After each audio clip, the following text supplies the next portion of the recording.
Olá, você acompanha agora o Univerciência, o primeiro programa brasileiro de TV e internet, produzido por meio da colaboração entre emissoras e universidades públicas nordestinas.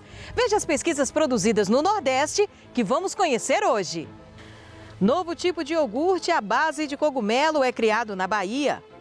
O projeto, coordenado por pesquisadores da Universidade Federal do Maranhão, promete utilizar as micro-redes como fonte de lançamento de foguetes. E em nome da saúde bucal, cientistas da Universidade Federal de Sergipe criam uma solução simples para a higienização correta da língua.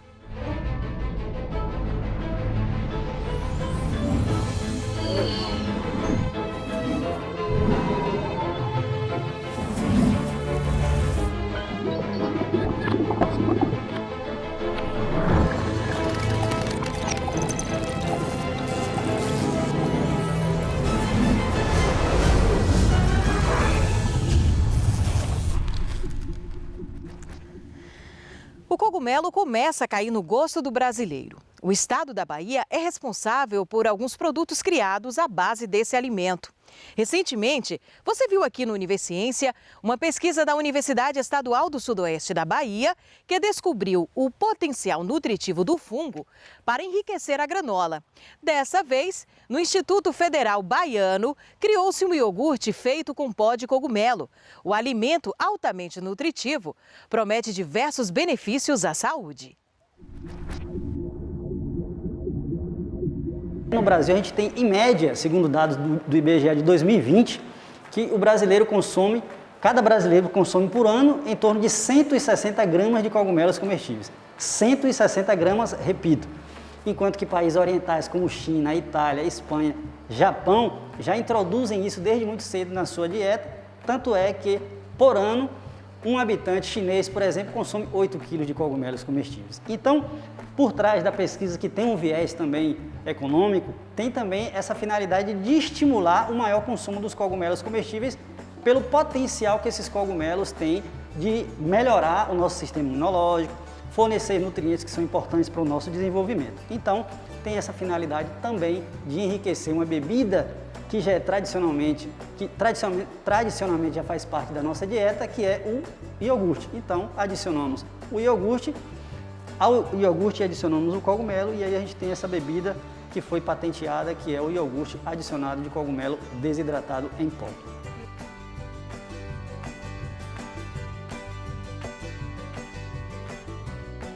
Além dessa bebida ela ser funcional, porque ela vai fornecer nutrientes essenciais ao nosso desenvolvimento, como por exemplo, cálcio, fortalecendo os nossos ossos, principalmente para quem já tem uma idade um pouco mais avançada, 50, 60, 70 anos. Então estimulamos assim a ingestão de cálcio através da ingestão do iogurte. E por outro lado, a gente tem uma redução da taxa de absorção de colesterol, porque no cogumelo comestível utilizado na pesquisa, que é o Agaricus subrufescens, esse é o nome específico, mas o nome popularmente conhecido é o cogumelo do sol. Então nós temos aí a presença de um polissacarídeo chamado beta-D-glucana, que estimula o nosso sistema imunológico, reduz a taxa de absorção de colesterol, estimula o bom funcionamento do sistema imunológico e, consequentemente, a gente tem uma redução de doenças cardiovasculares, melhorando muito a vida daquelas pessoas que têm o hábito de ingerir os cogumelos comestíveis. Então, como uma forma de a gente utilizar melhor esse cogumelo, a gente desidrata, a gente retira a água, porque o cogumelo ele tem alto teor de umidade, e associado a isso daí, a gente tritura, transformando, como vocês podem ver aqui, num composto farináceo, um pó. Aí sim ele tem uma viabilidade maior, uma durabilidade maior, e a gente pode utilizá-lo adicionando ao iogurte.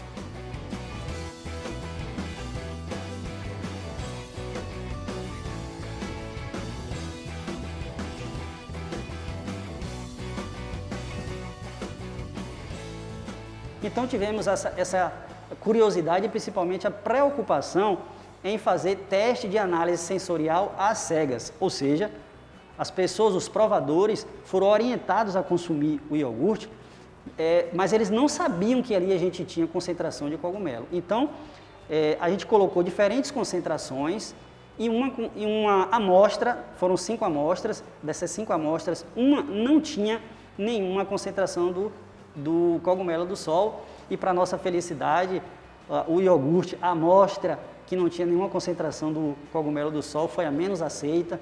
Isso nos fez crer que a gente estava no caminho certo. As pessoas não só provaram, mas principalmente aprovaram as amostras que tinham formulações com cogumelo do sol. Essa conquista da patente do professor Vinícius, ela vem a coroar aí um trabalho, né, que é uma caminhada extensa, trabalho de diversos profissionais que atuam nesse segmento e em conjunto com o aluno, como muito foi enfatizado aqui, né? Então essa produção ela é fruto da interação entre professores e estudantes. E depois do intervalo, o projeto coordenado por pesquisadores da Universidade Federal do Maranhão promete utilizar as micro-redes como fonte de lançamentos de foguetes. A gente volta já já.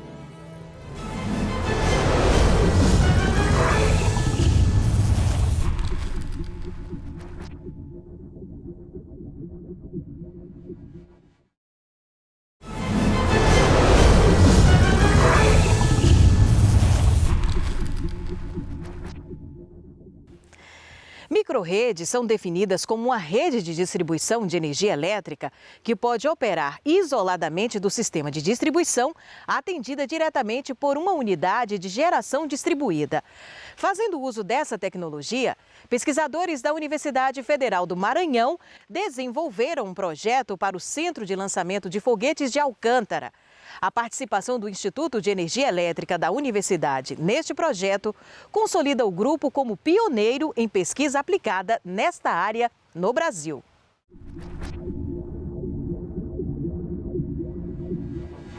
Já imaginou o quanto de energia é utilizada para o lançamento e monitoramento de um foguete?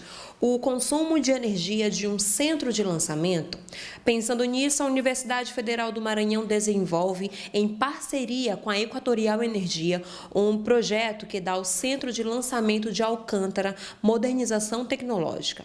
Com investimento na ordem de 19 milhões de reais, o projeto desenvolve uma microrrede com fontes de energia renováveis, atendendo a requisitos como resiliência, confiabilidade e qualidade da energia utilizada. Nesse caso específico do Centro de Lançamento de Alcântara, ela vai ser utilizada para você desconectar a rede da Equatorial e formar a microrrede para que ela trabalhe isolada da rede e garanta maior confiabilidade nas campanhas de lançamento de foguetes. Você vai ter um sistema mais moderno, automático, você vai ter controle das cargas, eventualmente se você estiver na situação ilhada, ou seja, desconectada da rede da Equatorial, você precisa garantir energia durante o tempo que você estiver desconectado. Isso é feito com um banco de baterias, né? Você tem energia lá para garantir o funcionamento. Microrredes inteligentes são blocos de uma rede elétrica inteligente maior, que, por sua vez, é uma evolução das redes elétricas tradicionais que flexibilizam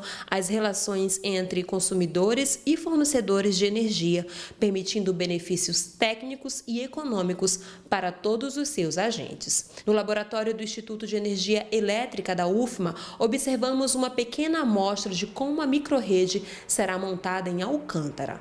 7 professores e 6 alunos desenvolvem o projeto, que tem duração de 30 meses. Uma nova área de conhecimento aqui, fundamentalmente na área de pesquisa, desenvolvimento, formação de recursos humanos, engenheiros para trabalhar nessa área, que é uma área hoje extremamente importante, você colocar baterias para garantir estabilidade da rede em caso de geração fotovoltaica, geração de turbina eólica. Então, todo um conhecimento na área de pesquisa, especificamente nessa área, vai ser desenvolvido para cá.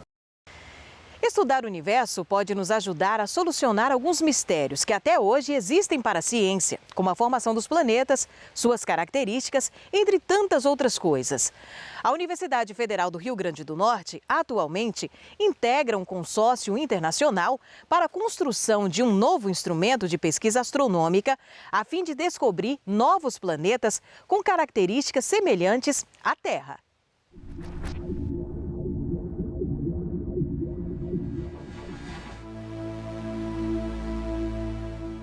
O objetivo que nós temos dentro do estudo da exoplanetologia, dentro da busca por planetas, é detectar um planeta Terra.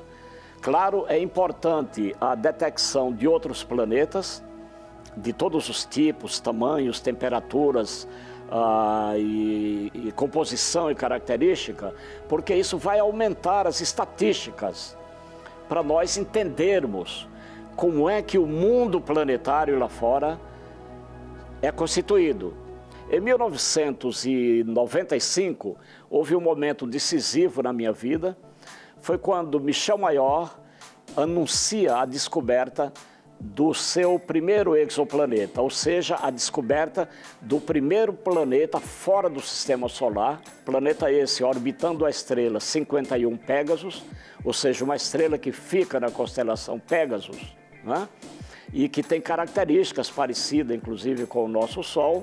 Passados 26 anos desde a descoberta que rendeu um prêmio Nobel ao pesquisador Michel Mayor, o professor José Renan, da Universidade Federal do Rio Grande do Norte, segue nos estudos sobre esses novos mundos no cosmo, os exoplanetas, aqueles encontrados fora do Sistema Solar. Em torno de 2010, eu recebi o convite para participar do desenvolvimento de um instrumento que a astronomia sonhava com ele, um instrumento chamado pente de frequências laser, que na realidade funciona como um calibrador.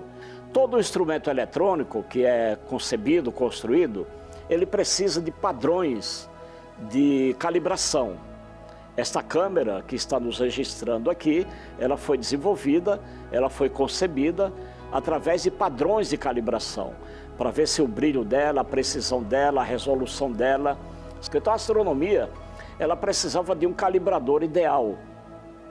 E qual é a importância desse calibrador? Exatamente melhorar as precisões de detecção.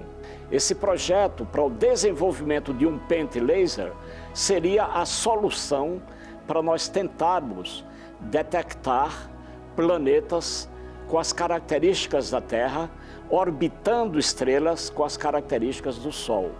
Por que isso? Porque os calibradores usados até então eram à base de lâmpadas. Aliás, a maioria ainda hoje é à base de lâmpadas. E essas lâmpadas, elas se deterioram. Essas lâmpadas, elas não têm uma vida muito longa.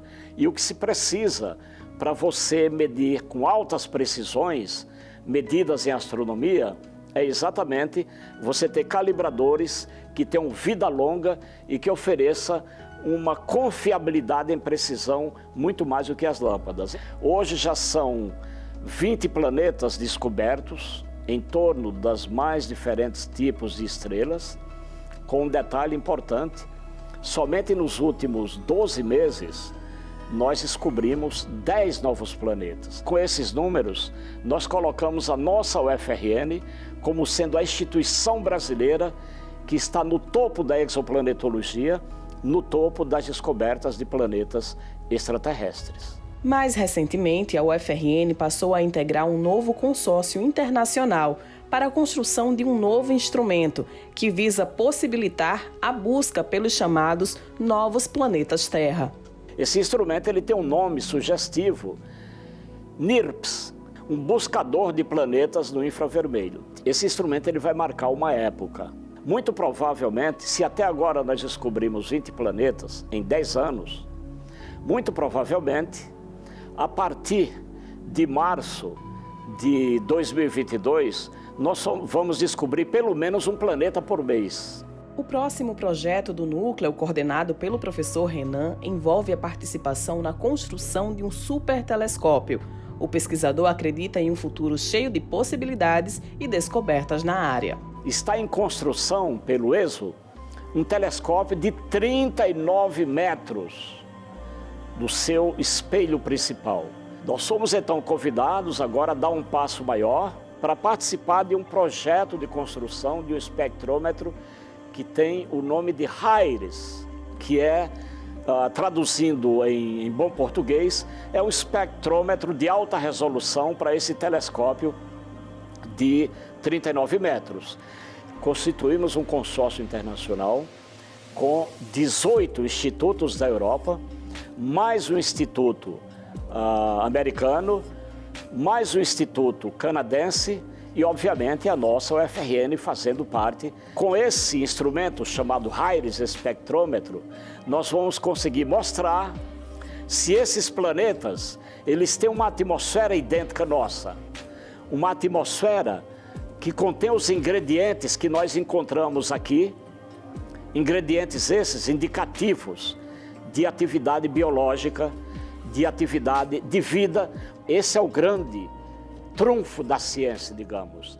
Trabalhar para a sociedade sabendo que os seus produtos, sejam eles produtos da ciência fundamental, como é a astronomia, ou de ciência aplicada, mais cedo ou mais tarde serão transformados em produtos para a sociedade. Talvez a contribuição mais sensacional é minimizar a ignorância humana, contribuir para minimizar a ignorância humana. Conhecimento não tem preço, seja ele de qual tipo, a quantidade. O importante é você produzir o conhecimento que aniquila trevas. É esse que é o grande esforço da ciência. Nós temos uma questão fundamental que terá grande impacto para a humanidade, grande impacto para a sociedade, em qualquer lugar do planeta. É a perspectiva de nós respondermos à questão: estamos nós sozinhos no cosmos? E daqui a pouco a gente está de volta para apresentar um dispositivo simples que promete uma higienização eficaz da nossa língua. É depois do intervalo.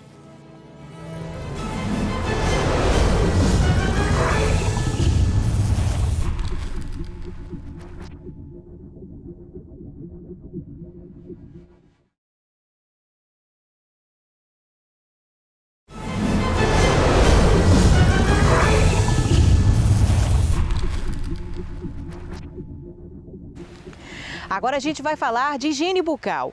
Você sabia que o mau hálito pode ser causado por uma substância esbranquiçada que fica na superfície da língua? Por isso, recomenda-se o uso de escova dental também nessa área, o que por vezes pode gerar náusea e outros incômodos. Em busca de uma solução simples, ecológica, acessível e muito eficaz, uma pesquisa da Universidade Federal de Sergipe elaborou um dispositivo confeccionado a partir da reutilização de garrafas PET, cortadas em formato adequado para limpeza e sem risco de danos à língua do paciente. O invento já tem um pedido de patente em andamento.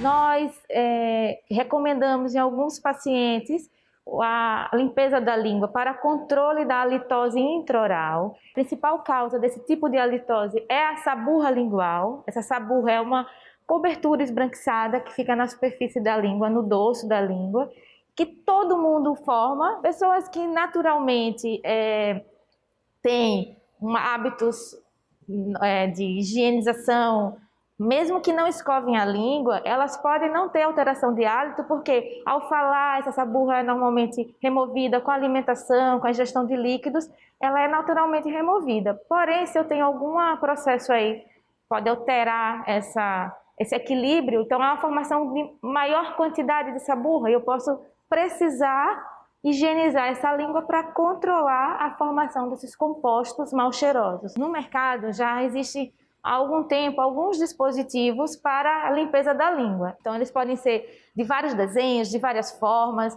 eles podem ser metálicos ou plásticos, e eles têm diferentes formas e estão mais disponíveis em drogarias, em farmácias, em casas de material odontológico. Nós não encontramos com tanta frequência nos supermercados, tal qual encontramos as escovas dentais. Quando eu pensei na possibilidade de desenvolver um dispositivo para a limpeza da língua que fosse mais acessível, um dispositivo obtido a partir da reciclagem de garrafas, as garrafas PET. Então, a ideia inicial era que o próprio paciente pudesse confeccionar esse dispositivo. Porém, com o desenvolvimento do trabalho do PIBIC, vimos que não seria possível, porque poderia pôr em risco, por conta da superfície desse dispositivo poder ser danosa para a superfície da língua, tinha que ser um processo de confecção mais elaborado. E aí já tinha esse raspador desenvolvido por professora Mônica, que é um raspador feito a partir de garrafas PET, material reciclável, e aí a gente buscou comparar o raspador, que a gente chama de raspador PET, e o raspador de um desenho comercial. Então a gente resolveu comparar os dois para ver se eles teriam a mesma efetividade na redução da litose. O paciente fazia uso tanto aqui na clínica, quanto ele fazia o uso durante 7 dias em casa, de cada um dos modelos, para poder justamente desenvolver essa percepção e poder responder a escala no último dia de uso. E aí a gente percebeu que realmente eles têm dados muito semelhantes. A única diferença era só na facilidade de utilizar, que o paciente ainda tinha um pouquinho de preferência pelo modelo comercial. Só que ao mesmo tempo a gente percebeu que era uma questão realmente de hábito. À medida que fosse utilizando, né, iria desenvolver a destreza para os dois modelos. Na sequência, a gente está hoje avaliando esse raspador com o trabalho de Chaline e de Tarcísio, que são alunos do PIBIC, em relação a efeitos na qualidade de vida dos indivíduos após tratamento da halitose intraoral, e pensamos em avaliar em estudos de longo prazo a possibilidade de alguns efeitos adversos para raspadores de uma maneira geral, porque não temos na literatura dados que suportam possíveis efeitos adversos à superfície da língua em relação a essa higiene, né, de um período mais longo usando, quer seja escova dental, quer seja raspador comercial, ou mesmo o próprio raspador que a gente está avaliando, que é o raspador da garrafa PET. O estudo foi iniciado antes da pandemia, com outros colaboradores. A gente daria continuidade nesse ano de 2020, com um número maior de participantes. Aí, como houve a pandemia, as clínicas fecharam e não teve como executar a parte clínica da pesquisa. O meu trabalho de conclusão de curso seria o meu projeto de pesquisa do BIBIC, só que como a gente não conseguiu dar continuidade à pesquisa, agora eu irei fazer uma revisão de literatura sobre os dispositivos para remoção da saburra lingual. A gente vai investigar na literatura todos os dispositivos e também verificar se há efeitos adversos relatados na literatura. Imaginava, como eu falei, eu imaginava que fosse algo que tornasse mais acessível, né? Que a gente pensasse num dispositivo que tornasse o acesso à comunidade de uma maneira geral, principalmente num país em desenvolvimento como é o nosso, onde é difícil acesso aos serviços de saúde, difícil a aquisição mesmo de produtos de higiene, aí incluímos a própria escova dental. Inicialmente, como eu falei, pensava-se até que o próprio paciente pudesse confeccionar, mas isso vimos que não é possível. Então, talvez algo que pudesse o poder público mesmo se apropriar para poder, assim, confeccionar e fornecer esses dispositivos nos casos dos pacientes que houvesse a indicação para seu uso. Bom, e com esse invento, nós encerramos o Universiência de hoje. Na próxima edição, voltamos com mais pesquisa científica para você. Tchau, tchau e até lá!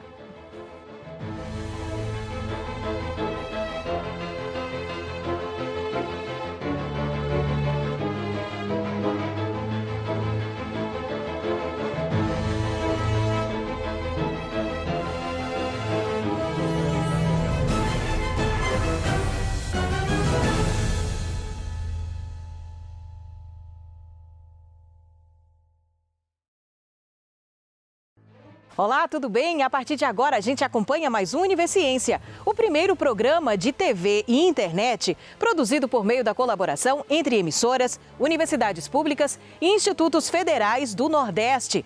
Vamos ver quais pesquisas conheceremos hoje? Estudo desenvolvido pela Universidade Federal de Sergipe apresenta índices de contaminação da Covid-19 no primeiro semestre de 2020. Pesquisadores da Universidade Federal do Rio Grande do Norte desenvolvem um gel para o tratamento de envenenamentos por animais peçonhentos. Conheça ainda uma pesquisa que usa a criatividade e a diversão para a conscientização ambiental.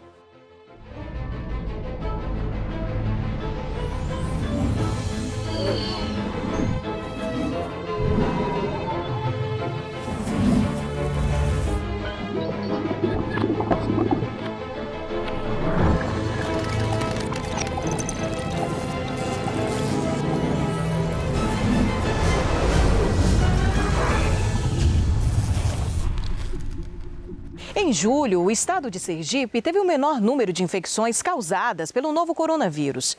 A informação foi obtida através do Atlas da Covid-19, uma pesquisa desenvolvida no campus de Itabaiana. O estudo ainda ajuda a montar uma rede de conexões entre as diferentes cidades e, assim, identificar como ocorre o fluxo de contágio entre suas populações, além de propor ações específicas ao poder público para cada região.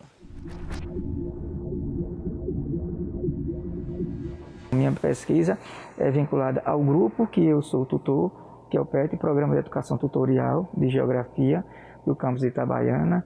Então, desde o ano passado, mais ou menos quando eu comecei a perceber esses dados em diferentes sites, na página do governo do estado de Sergipe, já são mais ou menos quase 500 dias que são catalogados e colocados na rede diariamente. Então, desde junho de 2020 que eu venho catalogando dados por dados de Sergipe, do Brasil e do mundo. Esses dados, no meu entender, têm elevada importância, não só para a geografia de Sergipe, do Brasil e do mundo, mas mostrar a propagação do vírus em diferentes locais, para que se faça um planejamento. Então, desde o começo, eu detectei que municípios de Sergipe que são cortados pelas duas principais vias de acesso a BR-101 e 235 são municípios com os maiores índices.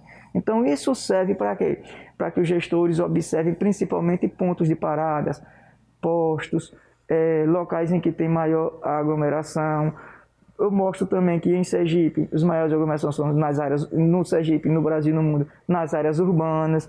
Então, essas políticas de controle, essas políticas de uso de máscaras são importantíssimas para diminuir o avanço. O meu último relatório com o mapa, que é o Atlas da Covid, que está na página da UFES do campus de Itabaiana, nós temos dados de 1º de julho, 15 de julho e 1º de agosto. E aí, nestes eu detectei que no mundo o epicentro saiu da América do Sul, mesmo ainda estando muito alto, Brasil, Argentina e Colômbia. Hoje já se encontra um maior índice, isso está bem visível no mapa da evolução. Então, eu faço um mapa de dados de morte, de infectados nesses dias. E também o quanto aumentou de quantidade, do geral, que é absoluto, e da relativa e percentual. E observei que no mundo o grande aumento percentual está no Sudeste Asiático. Tailândia, Vietnã, que tinha pouquíssimos, hoje já tem mais de 2.000 mortos. E Indonésia, que é o que mais cresceu no número de mortes. Desde o mês passado, mês antepassado, observa-se que nos países com maior avanço da vacina, houve uma diminuição desses dados percentuais. Toda a Europa, com exceção da Rússia, que está na terceira onda, houve uma diminuição na média, baixíssimo número de mortes em relação a outrora. Os Estados Unidos, mesmo chegando à terceira onda, diminuiu bastante em relação à segunda, devido ao avanço da vacina. E nos países em que a vacina avançaram, em que as políticas de controle continuam, como Nova Zelândia e Austrália, o aumento é baixíssimo, e quase zero, e até zero em alguns, como Nova Zelândia. A nível de Brasil, observa-se o quê? Uma diminuição em alguns estados que junho, julho era altíssimo. Exemplo de Sergipe. Sergipe ocorreu uma das maiores diminuições no número de mortes e de infectados. Depois do intervalo, conheça o medicamento que pode ser uma alternativa no tratamento de vítimas de animais peçonhentos. A gente volta já já.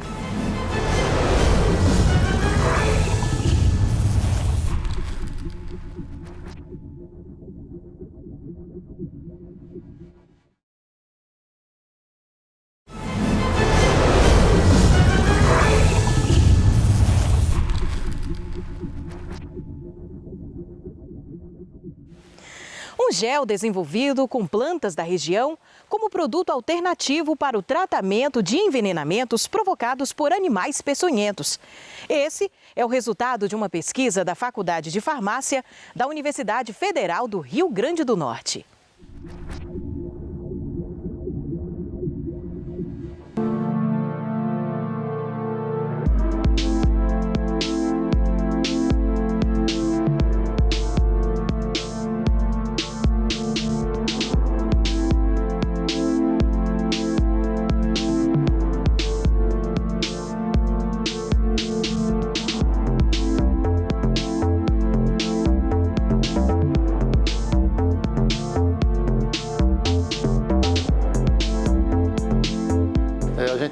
trabalhando com essa linha de pesquisa, abordando tanto os acidentes com animais peçonhentos, o estudo dos seus venenos, os venenos de animais peçonhentos, especialmente serpentes e escorpiões.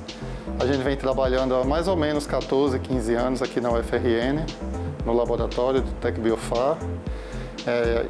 Em paralelo a esse início de estudo com os animais peçonhentos, a gente também começou a investigar a possível aplicação de plantas, seus extratos ou seus componentes isolados, a fim de neutralizar os efeitos toxicológicos provocados pelos acidentes de animais peçonhentos induzidos. Então, as formulações elas são mais voltadas para o uso tópico. Então, são formulações tópicas que podem ser cremes, géis, loções. E a gente tem trabalhado especialmente com os géis, melhoram o aspecto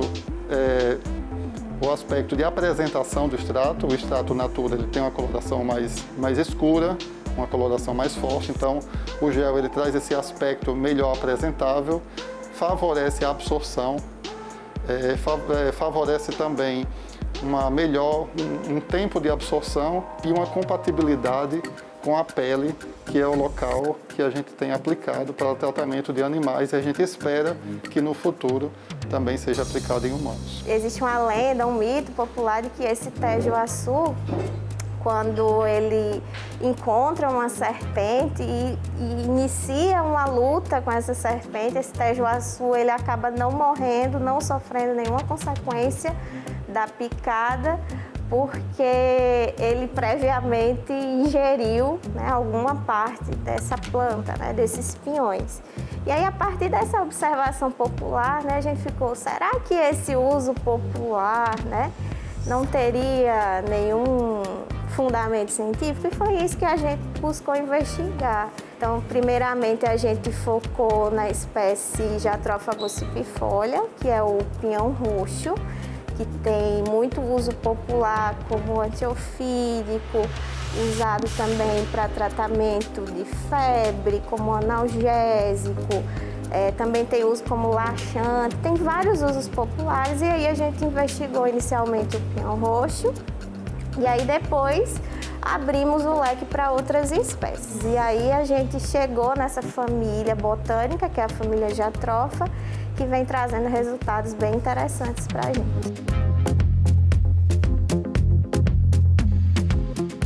Inicialmente, nós preparamos como se fossem chás da planta, né? Nós focamos no estudo das folhas inicialmente, embora atualmente outros alunos estejam estudando também galhos, raízes e até látex.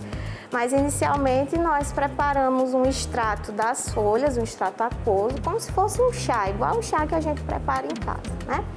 E aí esse chá nós testamos em animais de laboratório. E aí observamos diversos parâmetros inflamatórios, parâmetros hematológicos, parâmetros hemorrágicos, parâmetros bioquímicos e vimos resultados bem interessantes. E aí depois veio a ideia de a gente desenvolver uma formulação tópica para aplicar no local da picada. Por que isso? Porque o envenenamento, principalmente o envenenamento por jararaca, ele provoca um intenso processo inflamatório local. Inclusive, é justamente essa intensa lesão tecidual local que faz com que os acidentes por jararaca, que inclusive são os acidentes que a gente tem em maior quantidade quando a gente analisa todas as serpentes que provocam acidentes, 90% dos acidentes são por jararaca. Essas serpentes elas têm uma característica de causar um dano tecidual local muito importante. E aí é muito comum que as vítimas, principalmente aquelas vítimas que demoram muito a conseguir o acesso ao soro, elas acabem desenvolvendo sequelas, como perda de dedos, perda de membros, né? Perda de mão, perda de pé, de perna. E aí, pensando muito nesse efeito local, a gente teve essa ideia de desenvolver um gel, encontramos resultados bem promissores. O grande objetivo, né, é que um dia isso possa se tornar acessível à população. Mas é importante destacar para que haja isso, né, para que haja esse uso na população, é importante que a gente faça estudos clínicos, ou seja, testes em humanos, porque até então nós temos muitos estudos, resultados muito promissores, mas ainda são estudos em animais de laboratório, né? Testamos em ratos, camundongos, através de ensaios in vitro. E aí a próxima etapa para que a gente possa tornar isso um medicamento disponível para a população é que a gente realize esses estudos clínicos em humanos para comprovar a eficácia e a segurança do produto que a gente está desenvolvendo e que está protegido aí pela nossa carta patente. Essa carta patente ela é muito importante para o nosso grupo, é importante para o curso de farmácia e também para a universidade. Torna a universidade mais competitiva do ponto de vista mercadológico e dá uma prioridade para que o nosso grupo possa comercializar numa parceria com a indústria farmacêutica possíveis medicamentos à base desses extratos e suas formulações. Promover a valorização, preservação e assistência técnica na Vila de Igatu, localizada na região da Chapada Diamantina, na Bahia. Esse é o objetivo do projeto Canteiro Modelo de Conservação, Ações de Salvaguarda e Conservação do Patrimônio Cultural de Igatu. O trabalho é desenvolvido pela Faculdade de Arquitetura da Universidade Federal da Bahia, em parceria com o Instituto do Patrimônio Histórico e Artístico Nacional.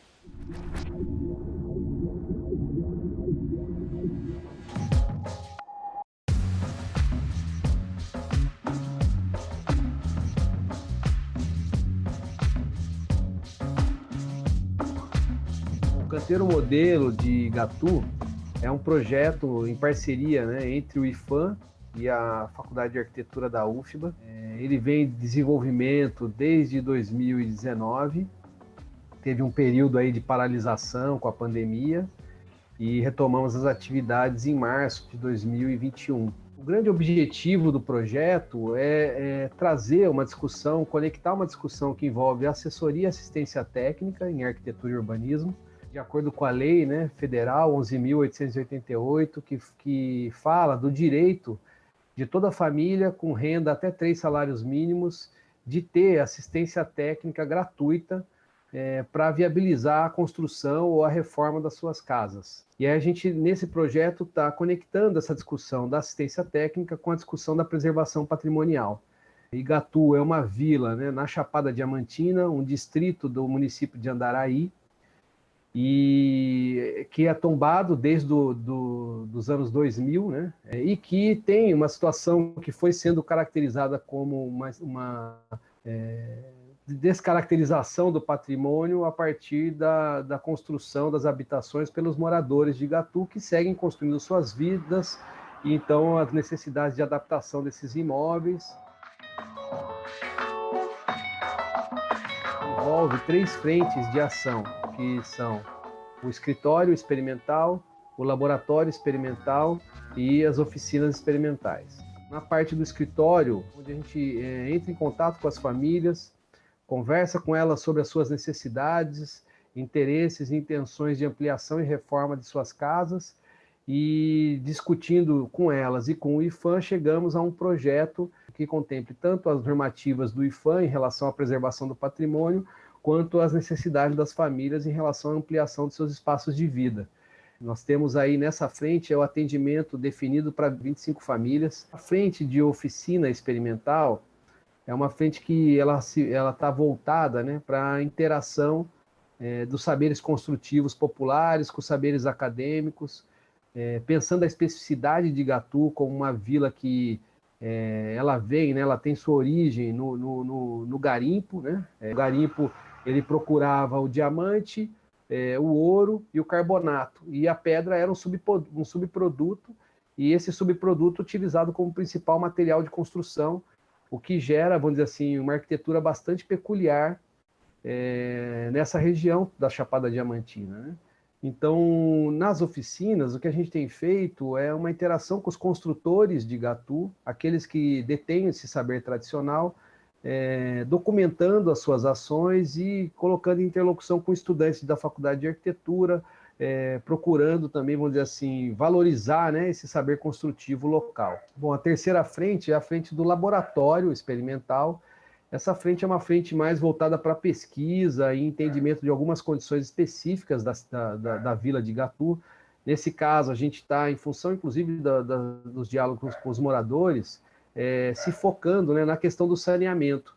A vila, como é uma vila localizada numa região bastante montanhosa, com uma condição de solo muito rochoso, as condições de saneamento não são muito simples, né? São soluções caras, difíceis de executar. E aí o que a gente vem trabalhando nesse sentido é pesquisando soluções de saneamento descentralizadas, algumas que inclusive já estão em uso por parte dos moradores de Igatu, documentando isso para gerar uma espécie de material educativo, pensando em boas práticas, né, de destinação dos efluentes. A gente considera assim, que essa interação universidade-sociedade ela é muito importante para ambas as partes, né? Traz para dentro da universidade questões que são fundamentais para o desenvolvimento, né, dos estudos, das análises, das pesquisas, do ensino universitário, a partir de saberes que são saberes populares, saberes práticos, né, da construção, saberes práticos das formas de lidar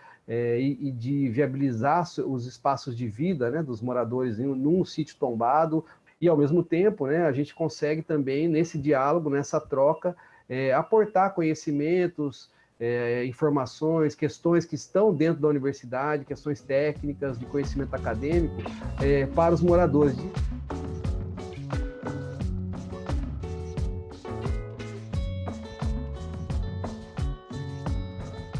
E daqui a pouco a gente está de volta com um projeto de pesquisa que mostra que a preservação do meio ambiente pode ser criativa e divertida. É depois do intervalo.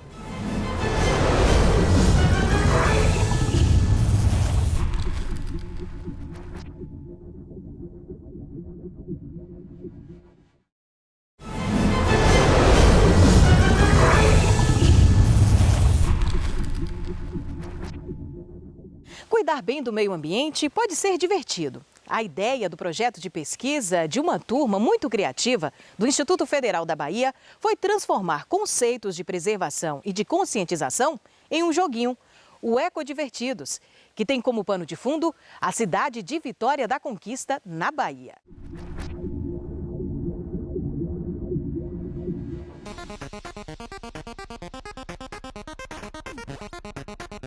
O Portal da Inovação e Qualidade surgiu em 2015 no IFBA, do campus de Vitória da Conquista. Então, a gente tinha aquela necessidade de desenvolver um ambiente virtual que desse visibilidade a todos os trabalhos que a gente desenvolve, em ensino, pesquisa e extensão. E de lá para cá a gente cresceu, criamos abas, e uma das abas que a gente tem é justamente o game, né? Tem de podcast, tem o próprio game também, tem a parte de pesquisa propriamente dita, os grupos de pesquisa que nós temos, né, no IFBA, as nossas colunas que são semanais e o Ecodivertidos, especialmente, foi feita uma pesquisa científica. Nós também desenvolvemos empreendedorismo social e especificamente o grupo, né, que nós treinamos por 2 anos, nós fizemos uma pesquisa. E nessa pesquisa, o que emergiu foi justamente a questão da sustentabilidade, a eficiência energética. E aí nós montamos o game dentro de um edital interno que deveria, né, e contemplaria a parte social. E aí surge o Ecodivertidos. A ideia do jogo era passar conhecimento em forma de entretenimento, seria um jogo. Mas não adianta o jogo ele estar passando informação se ele não é divertido. Então, a ideia inicial era essa, ser um jogo divertido para passar o conhecimento para que a pessoa jogasse do começo ao fim. E ele se passa, né, em Vitória da Conquista, e cada fase ele tem uma temática, onde o jogador principal, que é o Cal, que é um aluno do IFBA, ele tem que passar fase por fase, né, para realizar as tarefas, que cada fase tem uma tarefa diferenciada, onde ele tem que cumprir os objetivos para que ele chegue no final, né, e tenha lá a mensagem final do jogo, que é basicamente o aprendizado que o jogador fez do início até o fim. É muito importante, é muito gratificante poder entregar para a comunidade, né, aquilo que você aprendeu tanto na faculdade, tipo, que você teve ali, né, aprendeu para devolver de volta para a comunidade, é muito importante, eu acho muito gratificante isso. A gente pesquisou bastante usando Google Maps, então tudo que tá lá no jogo é basicamente conquista. Então eu tentei utilizar casas, prédios, ruas, para que quando a pessoa visse, ela se sentisse em conquista, ela visse aquilo e falasse, eu sei onde é aquilo.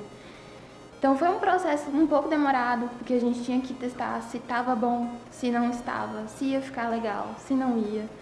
Então tudo foi pensado para que a pessoa realmente gostasse do que estava vendo e que representasse conquista também. Então basicamente demorou consideravelmente uns 4 meses, mas o resultado foi muito bom, foi surpreendente saber que as pessoas gostaram também. Cada fase, ela foi pensada para a pessoa aprender alguma coisa, né? Lógico que cada uma difere, um assunto diferente.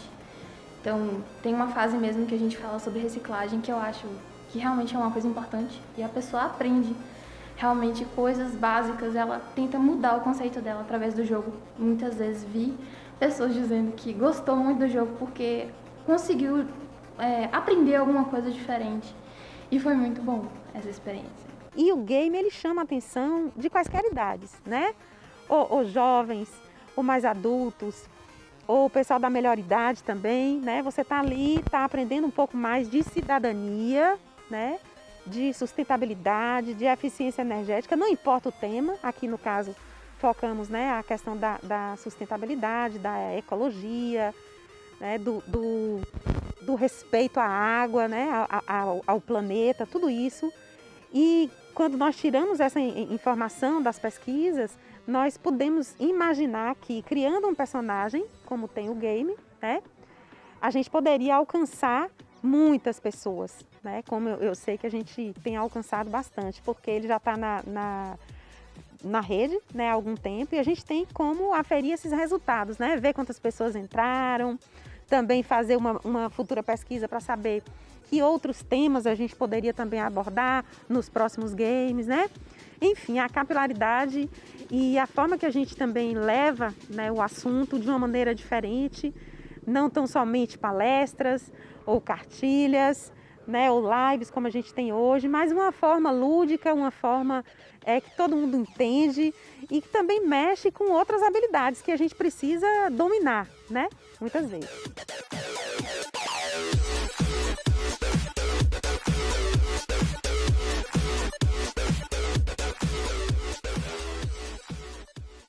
E se quiser conhecer o jogo, é possível baixar através do QR Code no canto da tela.